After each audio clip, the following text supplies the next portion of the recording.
ଆଜି ଶୁଣିବା ପ୍ରବନ୍ଧ ବିଶ୍ୱକୁ ଗବାକ୍ଷର ତୃତୀୟ ଭାଗ। ପ୍ରାବନ୍ଧିକ ଚିତ୍ତରଞ୍ଜନ ଦାସ।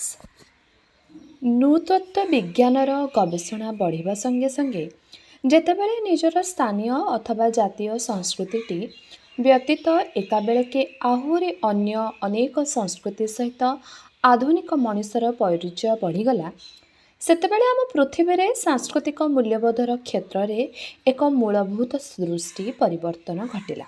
ଆଗେ ମଣିଷମାନେ ନିଜର ସାନ ସାନ ବାଡ଼ ଭିତରେ ବନ୍ଦୀ ହୋଇ ରହିଥିଲେ। ନିଜ ସଂସ୍କୃତିକୁ ସେମାନେ ଏକମାତ୍ର ଯଥାର୍ଥ ସଂସ୍କୃତି ବୋଲି କହୁଥିଲେ। ଅନ୍ୟ ପ୍ରକାରେ ଭାବିବା ଲାଗି କିମ୍ବା କହିବା ଲାଗି ହୁଏତ ଅନ୍ୟ କୌଣସି ଚାରା ନଥିଲା। ଅତୀତରେ ଗୋଟିଏ ଗୋଟିଏ ଦେଶର ଲୋକେ ଆପଣାର ଭୂମିଟିକୁ ବିଶ୍ୱର ଏକାବେଳକେ କେନ୍ଦ୍ରସ୍ଥଳରେ ଅବସ୍ଥିତ ବୋଲି ବିଶ୍ୱାସ କରୁଥିଲେ। ଚୀନା ଭାଷାରେ ଚୀନ ଦେଶକୁ ଚୁଙ୍କ ବୋଲି କୁହାଯାଉଥିଲା। ଚୁଙ୍କ ଶବ୍ଦଟିର ଅର୍ଥ ହେଉଛି କେନ୍ଦ୍ରରେ ଅବସ୍ଥିତ ଦେଶ। ଜାପାନର ଲୋକେ ଆପଣାର ଦେଶକୁ ବହୁ ଶତାବ୍ଦୀ ଧରି ସୂର୍ଯ୍ୟୋଦୟର ଦେଶ ବୋଲି କହି ଆସିଛନ୍ତି। ପୃଥିବୀରେ ସବୁ ଭୂଖଣ୍ଡ ଓ ସବୁ ଦେଶରେ ସକାଳ ହୁଏ ଏବଂ ସକାଳ ହେଲେ ସୂର୍ଯ୍ୟ ଅଲବତ ଉଦୟ ହୁଅନ୍ତି ବୋଲି ଜାଣିଥିଲେ ମଧ୍ୟ ଗୋଟିଏ ଦେଶର ଲୋକେ ନିଜ ଦେଶଟିକୁ ହିଁ ଅଳିଆର ସୂର୍ଯ୍ୟୋଦୟ ଦେଶ ବୋଲି କହନ୍ତି। ଅଳିଅଳରେ ସୂର୍ଯ୍ୟୋଦୟର ଦେଶ ବୋଲି କହନ୍ତି। ପୃଥିବୀ ହେଉଛି ଏକ ଗୋଲକ। ତେଣୁ ଏ ପୃଥିବୀରେ ଯେକୌଣସି ଭୂମି ବା ଏପରିକି ବିନ୍ଦୁକୁ ପୃଥିବୀ ଗୋଲକର କେନ୍ଦ୍ରବିନ୍ଦୁ ବା କେନ୍ଦ୍ରଭୂମି ବୋଲି କୁହାଯାଇପାରିବ। ତଥାପି ଗୋଟିଏ ଭୂମିର ଅଧିବାସୀମାନେ ଯେ ନିଜର ତଥାକଥିତ ଭୂମିଟିକୁ ପୃଥିବୀର କେନ୍ଦ୍ର ବୋଲି କହୁଅଛନ୍ତି ଏବଂ ସେଥିରୁ ଭାରି ଆଶ୍ୱାସନା ମଧ୍ୟ ଲାଭ କରୁଛନ୍ତି, ମନୁଷ୍ୟ ଅନ୍ଦାଜର ନାନା ମନୋରମ ଘଟଣା ଭିତରେ ଇଏ ବି ଗୋଟିଏ। ନକ୍ଷତ୍ର ପରିଚିତର ଏକ ପ୍ରଥମ କାଳରେ ଜାଣିବା ଶୁଣିବା ମଣିଷମାନେ ମଧ୍ୟ ବିଶ୍ୱାସ କରୁଥିଲେ ଯେ ପୃଥିବୀ ଆକାଶର ସବୁଯାକ ଗ୍ରହ ନକ୍ଷତ୍ରଙ୍କ ମଝିରେ ରହିଛି। ସତେଅବା ପୃଥିବୀ ସଦା ମଝିରେ ରାଣୀ ହୋଇ ବସିଛି ଓ ଅନ୍ୟାନ୍ୟ ଗ୍ରହ ଓ ନକ୍ଷତ୍ର ବୃତ ପରି ତାର ଚତୁର୍ଦ୍ଦିଗରେ ବେଢ଼ି ରହି ତାହାର ସେବା ଖଟୁଛନ୍ତି। ଏପରି କଳ୍ପନା କରି ସେତେବେଳର ମନୁଷ୍ୟ ପ୍ରକୃତରେ କେତେ ଗୌରବ ଅନୁଭବ କରିନଥିବ। ଏହି ପୃଥିବୀରେ ଏକାଧିକ ମଣିଷଙ୍କ ପାଖରେ ସ୍ୱୟଂ ଦାସ ବା ଅଧସ୍ତନ ହୋଇ ସେବା ଖଟୁଥିଲେ ମଧ୍ୟ ସିଏ ତଥାପି ଆପଣାର ଅନ୍ତତଃ ସେହି ସମୟଟିକୁ ନିମନ୍ତେ ସତେଅବା ରାଣୀ ବୋଲି ମନେ କରିଥିବ। ପୃଥିବୀ ଅନ୍ୟାନ୍ୟ ଗ୍ରହମାନଙ୍କ ପରି ବୁଲୁଛି ଏବଂ ସୂର୍ଯ୍ୟ ହିଁ ମଝିରେ ସଦା ସ୍ଥିର ହୋଇ ରହିଛି ବୋଲି କହିଥିବା ସେହି ମଧ୍ୟଯୁଗର ପ୍ରଥମ ଗଣକମାନଙ୍କୁ ପ୍ରକୃତରେ ଅନେକ ସାହସ କରିବାକୁ ପଡ଼ିଥିବ। ସାହସୀ ଭିନ୍ନ ମତକୁ ହିଁ ସ୍ୱୀକୃତ ପାରମ୍ପରିକ ମତ ପାଖରେ ଅନେକ ଗଞ୍ଜଣା ଓ ଶାସ୍ତି ଭୋଗିବାକୁ ପଡ଼ିଥାଏ। ଗୁଡ଼ିଆଣ ନ ବ୍ରାହ୍ମଣୁ ନିଆଁରେ ପୋଡ଼ି ମାରି ଦିଆଗଲା।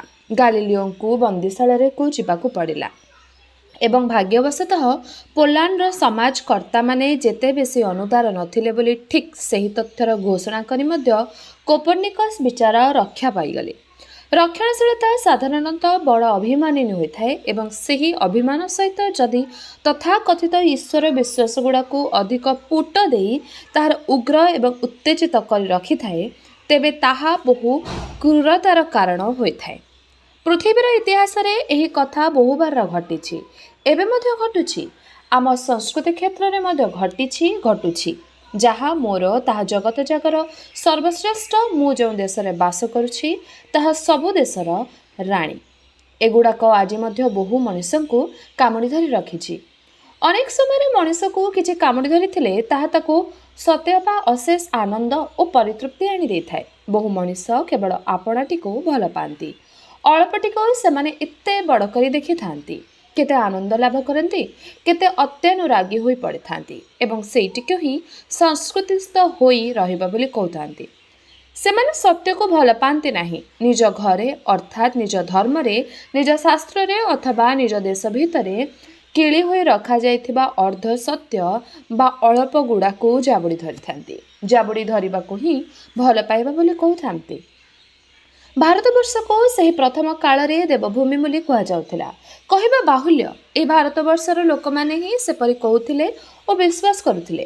ବଡ଼ମାନେ ଅର୍ଥାତ୍ ଅଧିକ ଜାଣିଥିବା ପ୍ରଭାବଶାଳୀ ଲୋକମାନେ କହୁଥିଲେ ଏବଂ ସାଧାରଣମାନେ ତାହାକୁ ସତ୍ୟ ବୋଲି ପଇଠେଇ ରଖୁଥିଲେ।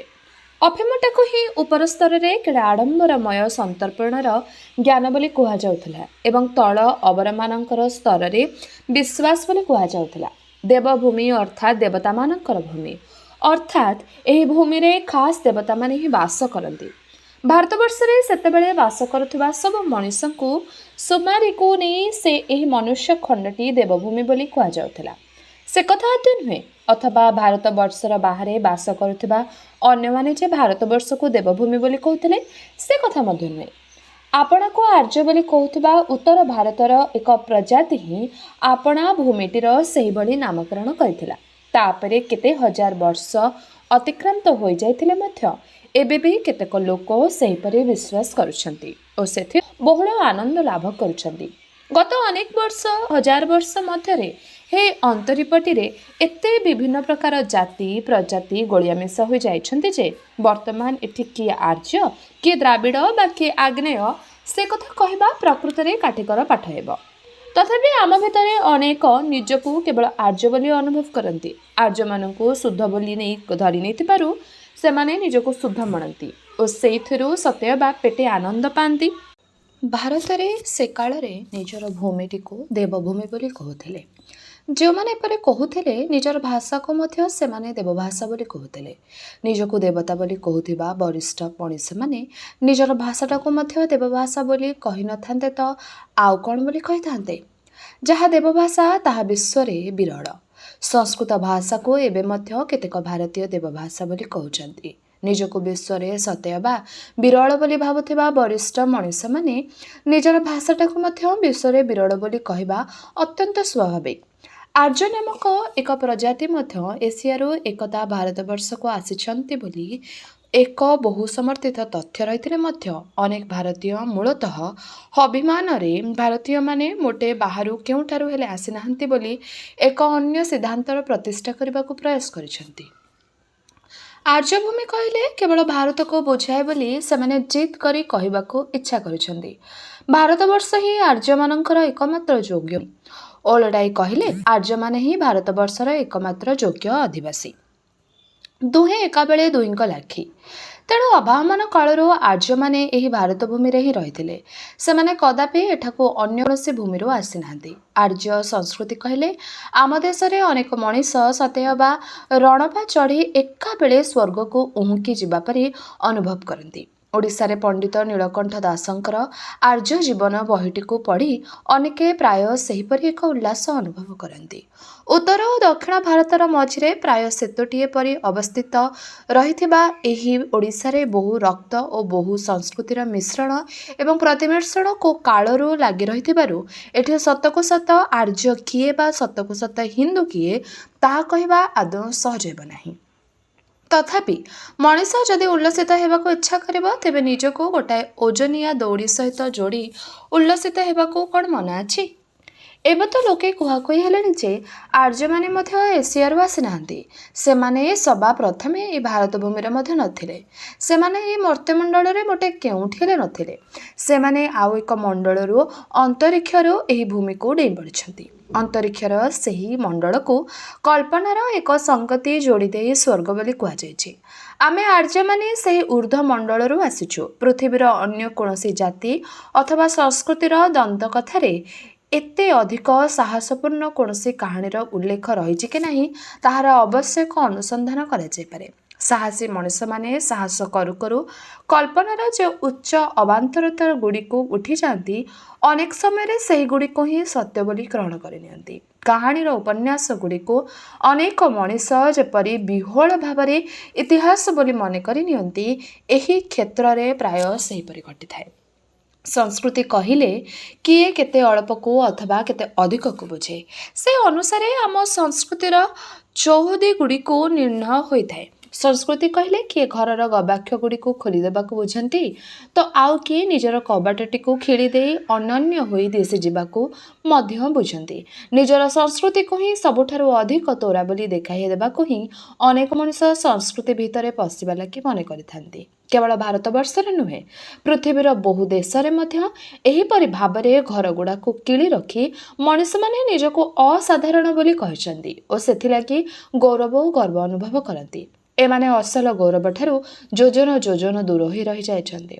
महाकाଳर आखिरे भारी खर्ब हो रही संक्रमण को डरी बृहत्तर को डरी कविर आखिरे सूर्योदय जेतिकी सुंदर सूर्यास्त मध्य सेतिकी सुंदर जो माने भारतर कन्याकुमारी ठारे उभय सूर्योदय एवं सूर्यास्त को स्वच्छ भाव देखिछन्ति से माने समस्ते कवि न होइतिले मध्य से सत्यटी को अवश्य उपलब्ध करिथिबे। गोटी को सुना कही से माने आरटी को मोटे गिलटी बोली कहबे नाही। काव्य मानकरे सूर्योदयर जेतिकी मनोरम वर्णना मान रही सूर्यास्तर मध्य सेतिकी मनोरम अंतस्पर्शी वर्णना रही।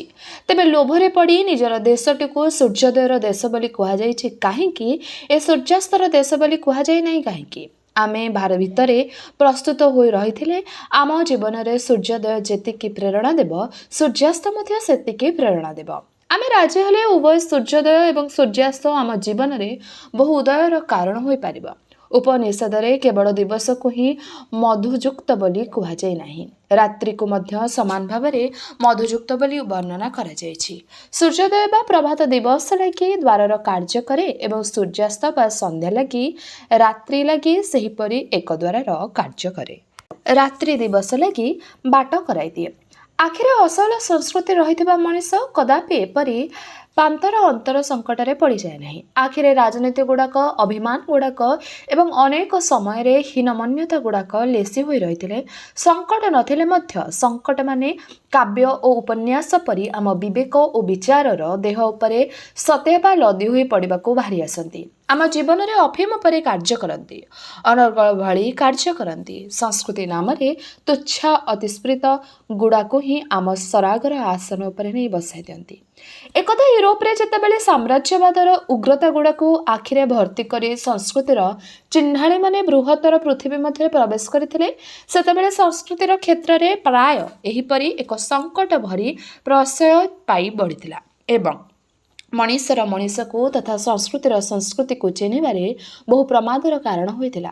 से चिन्हाड़ी माने प्रधानतः आपण को ही पृथ्वीर सर्वश्रेष्ठ बोली जाहिर करबा लगी पृथ्वी ची बाहरी थिले। यूरोप समेत आम समस्तंकर सौभाग्य जे नूतत्व विज्ञान आमको संस्कृति चिन्हबा लगी एक अन्य आखि आनी जोगे देला और आमको अनेक मिथ्या भितर विमोचित करी आनी पारिला।